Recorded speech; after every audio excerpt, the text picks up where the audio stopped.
बिस्मिल्लाहिर्रहमानिर्रहीम अस्सलाम वालेकुम। आज जो हम टॉपिक स्टार्ट करने जा रहे हैं वो है कीमोथेराप्यूटिक ड्रग्स, यानी कि केमिकल ड्रग्स दे के हम जिससे इलाज करेंगे, थेरेपी करेंगे इंसान की, वो जो आ जाते हैं कीमोथेराप्यूटिक ड्रग्स आ जाती हैं। और ये जो कीमोथेराप्यूटिक ड्रग्स होते हैं वो जो हम यूज़ करते हैं ड्रग्स, ये हम कॉमनली जो है हम अपने डेली यूज़ में जो है ऑगमेंटिन आ गई, उसके बाद एजोमैक्स वगैरह, ये जितने भी एंटीबायोटिक्स हैं हमारे पास, ये हम कीमोथेराप्यूटिक ड्रग्स ही होती हैं जो हम यूज़ कर रहे होते हैं किसी भी बैक्टीरिया के ख़िलाफ़। तो अब हम बात करेंगे, जो हमारा टॉपिक है, पहला जो हमारा चैप्टर है वो आ जाता है beta lactam antibiotics and cell wall synthesis inhibitors. सबसे पहले हम बात कर लेते हैं, जो हमारा एक बैक्टीरिया होता है उसके अंदर यही होता है ना कि पहले सेल मेम्ब्रेन होती है, उसके अंदर न्यूक्लियोइड होता है, ठीक है, प्रोटीन्स होती हैं, और उसके बाहर सेल मेम्ब्रेन होती है, सेल वॉल होती है, और उसके बाद ये फ्लैजेला है, ठीक है। तो अगर हमारे पास ये सेल वॉल नहीं बनेगी, सेल वॉल के सिंथेसिस को इनहिबिट कर रही होगी कोई चीज़, तो वो क्या करेगा, जब सेल वॉल ही नहीं बन पाएगा, यानी कि पूरा बैक्टीरिया ही नहीं बन पाएगा, तो ये हो जाएगा बैक्टीरिया किल। जो भी अंदर बैक्टीरिया होगा उसके सिंथेसिस के, अगर सेल वॉल के सिंथेसिस की इनहिबिशन आएगी तो क्या होगा, बैक्टीरिया मरना शुरू हो जाएगा, जिसकी वजह से हम इसको क्या कहते हैं कि ये बैक्टीरिसिडल एजेंट होता है। बैक्टीरिसिडल का मतलब जो बैक्टीरिया को मारने वाला या बैक्टीरिया को किल करने वाला। और इधर ये इसका एक्शन कैसे परफॉर्म कर रहा है कि इसकी जो सेल वॉल है उसकी सिंथेसिस को इनहिबिट करवा के हमारे पास बैक्टीरिसिडल एक्शन परफॉर्म कर रहा है। उसके बाद आ जाते हैं इनके, अगर हम यही आते हैं, इनको बीटा लैक्टम एंटीबायोटिक्स भी कहते हैं और सेल वॉल सिंथेसिस इनहिबिटर्स भी कहते हैं, यानी कि सेल वॉल के सिंथेसिस को भी इनहिबिट कर रहे हैं। और बीटा लैक्टम एंटीबायोटिक्स क्यों कहते हैं, क्योंकि अंदर एक 4 कॉर्नर्ड रिंग होता है हमारे पास, ठीक है, उसके अंदर वो उसको हम कहते हैं, इस एंटीबायोटिक के अंदर उस रिंग को हम कहते हैं beta lactam ring. Beta lactam ring इसके अंदर प्रेजेंट होता है, इन एंटीबायोटिक्स के अंदर बीटा लैक्टम रिंग प्रेजेंट होता है, इस वजह से हम इसको क्या कहते हैं, beta lactam antibiotics and cell wall synthesis inhibitors. इसमें क्या क्या आ जाते हैं, इसमें आ जाते हैं पेनिसिलिन्स आ जाते हैं, स्फेलोस्पोरिन्स आ जाते हैं, और कुछ मिसलेनियस ड्रग्स होती हैं।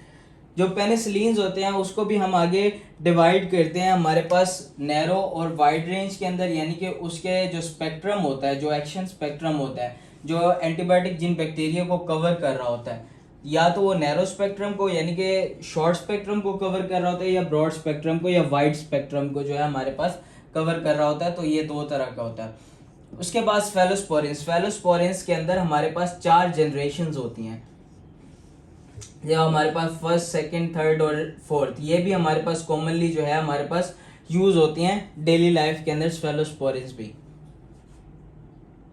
थर्ड और फोर्थ, ये हमारे पास इसकी 4 जनरेशन होती हैं, जो हमारे थर्ड फोर्थ जनरेशन तक यूज होते हैं, डेली लाइफ के अंदर एंटीबायोटिक्स यूज होती हैं।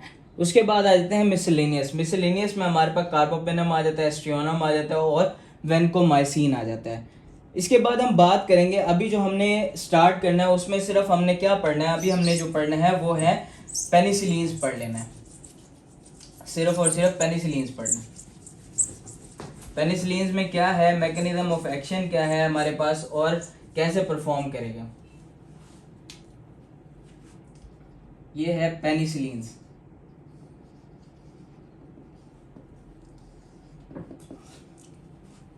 पेनिसिलिन भी हमारे पास जो है बैक्टीरियासिडल होते हैं, यही आपको इसके अंदर हम 4 चीज़ें डिस्कस करेंगे, classification, pharmacokinetics, mechanism of action, ठीक हो गया। सबसे पहले बात कर लेते हैं क्लासिफिकेशन की।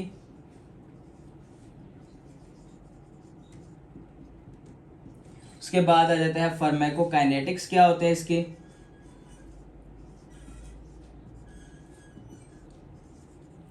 और तीसरी चीज जो आ जाती है वो आ जाता है हमारे पास क्या, मैकेनिज्म ऑफ एक्शन। तो क्लासिफिकेशन में हमारे पास 2 तरह के आते हैं, हमारे पास नैरो और वाइड स्पेक्ट्रम।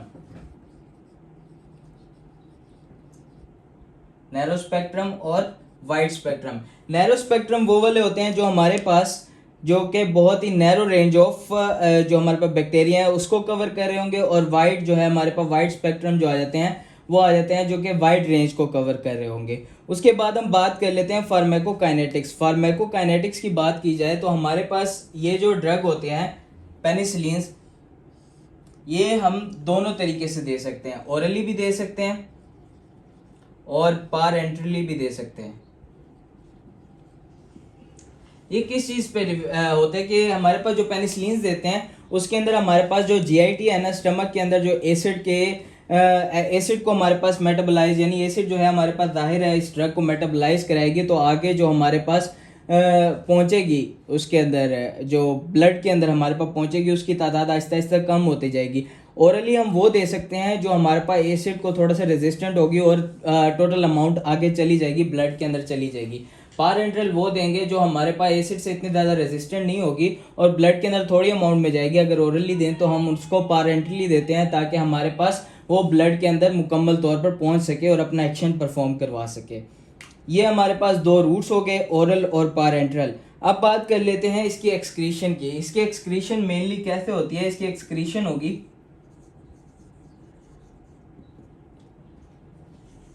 इसमें याद रखना है कि जो हमारे पास पेनिसिलिन्स होती हैं वो क्या होता है, वो हमारे पास पोलर इन नेचर होती हैं।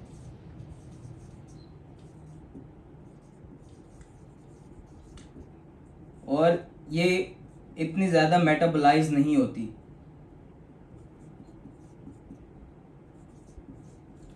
पोलर होने की वजह से इनके ऊपर चार्ज होता है, तो इस वजह से इतनी ज़्यादा इनकी मेटाबॉलिज्म नहीं होती, तो ये ज़्यादा से ज़्यादा हमारे पास यूरिन के अंदर एक्सक्रीट हो जाती है अनचेंज्ड हमारे पास एक्सक्रीट हो जाती है यूरिन के अंदर।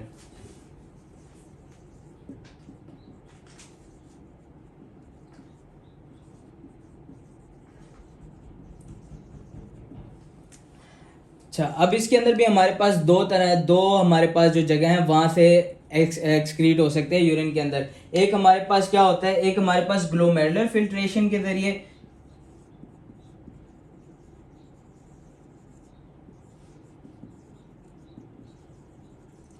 और दूसरी चीज हमारे पास क्या हो गई, ट्यूबुलर सिक्रीशन। जो हमारे पास ट्यूब्यूल्स होते हैं हमारे पास नेफ्रॉन की, उधर से भी हमारे पास ये सिक्रीट होती रहती हैं। अब इसमें एक और चीज याद रखने वाली है जो कि एमसीक्यू भी आ जाता है कि एक ड्रग होती है प्रोपेनिसिड।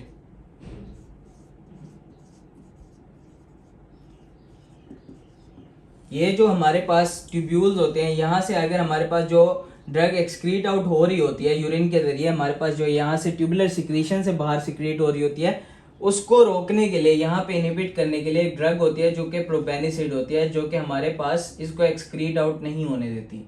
ठीक है, ये हमारे पास एमसीक्यू आ जाता है कि ट्यूबुलर सिक्रीशन में रोकने के लिए अगर पेनिसिलिन को हमारे पास कौन सी ड्रग कर सकते हैं इनहिबिट, तो वो वहाँ पे हमारे पास प्रोपेनिसिड जो है वो इनहिबिट करवाती है। और एक और एमसीक्यू आ सकता है कि लॉन्ग एक्टिंग पेनिसिलिन कौन सी होती हैं और उनमें क्या क्या आ जाते हैं हमारे पास। जो हमारे पास पेनिसिलिन जी होती है ना, ये होती है लॉन्ग एक्टिंग, और इसके अंदर हमारे पास जो आ जाते हैं वो क्या क्या आ जाते हैं, हमारे पास प्रोकेन और बेंजाथीन जो ग्रुप होते हैं ना वो आ जाते हैं।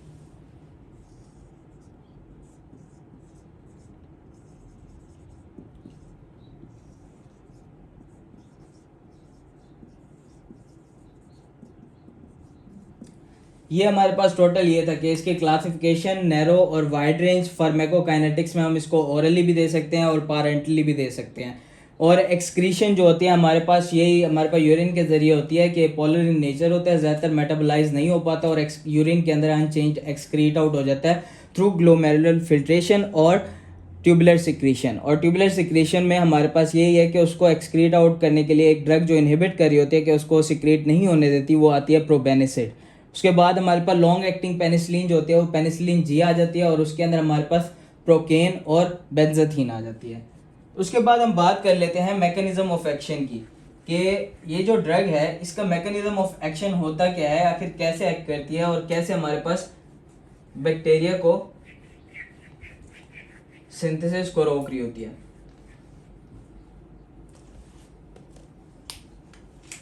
मैकेनिज्म ऑफ एक्शन, जो हमारे पास बैक्टीरियल सेल वॉल होती है ना, उसके अंदर दो लेयर्स होती हैं, ये पेप्टाइडोग्लाइकेन की, ये है एक ये है, ये दोनों क्या है, पेप्टाइडोग्लाइकेन।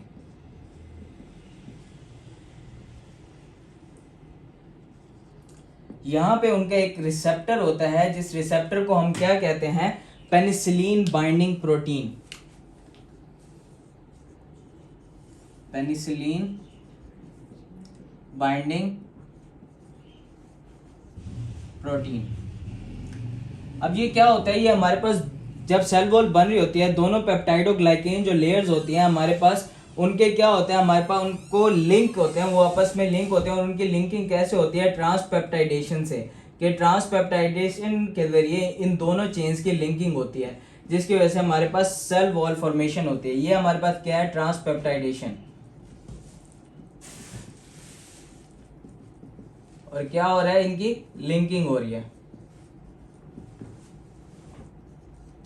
ठीक हो गया। अब पेनिसिलिन कैसे एक्ट करती है कि हमारे पास इस सेल वॉल की सिंथेसिस को रोक देती है।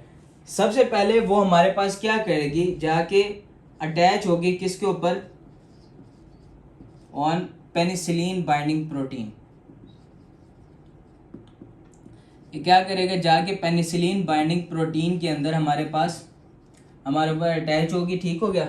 यहाँ पे जाके उसने अटैच होना है और क्या इनहिबिट करेगी, ये क्या करता है, जो ट्रांसपेप्टाइडेशन दोनों पेप्टाइडोग्लाइकेन की जो हमारे पास लिंकेज हो रही है, इस ट्रांसपेप्टाइडेशन को इनहिबिट करेगी।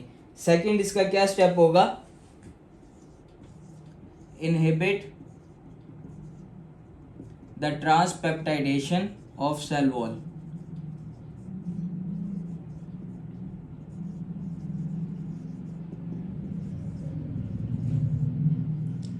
जो इसकी लिंकिंग हो रही है थ्रू ट्रांसपेप्टाइडेशन, उसको जो है हमारे पास बैक्टीरियल सेल वॉल की ट्रांसपेप्टाइडेशन या लिंकिंग को हमारे पास इनहिबिट कर देगा। तीसरा क्या होगा, जब ये टूटा फूटा पड़ा होगा, जाहिर है इनकी लिंकिंग तो हुई नहीं, बाकी प्रोडक्ट्स जो बने हुए हैं, तो उसके लिए क्या होगा, हमारे पास जो ऑटोलिटिक एंजाइम्स है ना, उनकी एक्टिवेशन होगी।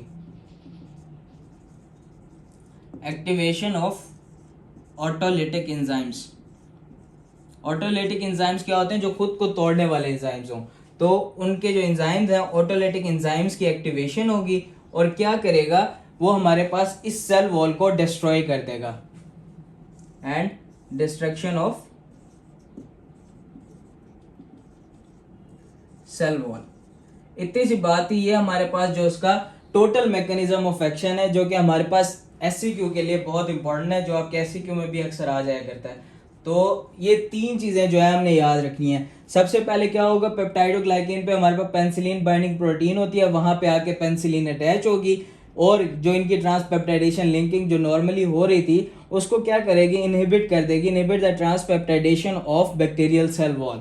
ठीक हो गया। जब इसकी लिंकिंग नहीं हो पाएगी तो क्या होगा, उसके बाद जो ऑटोलिटिक एंजाइम्स हैं उनकी एक्टिवेशन होगी और इनको डिस्ट्रॉय कर देगा, पूरी सेल वॉल को जो हमारे पास इसके बैक्टीरिया की है। और इस तरह हमारे पास ये बैक्टीरियासिडल एक्शन परफॉर्म करता है। ठीक हो गया। यहाँ तक हमारी इस वीडियो की कहानी ख़त्म होती है। अगली टॉपिक जो है हम नेक्स्ट वीडियो में स्टार्ट करेंगे। अगर कुछ ना समझ आया हो तो आप कमेंट्स में पूछ लीजिएगा। अभी तक के लिए इतना ही। Thank you. अल्लाह हाफिज़।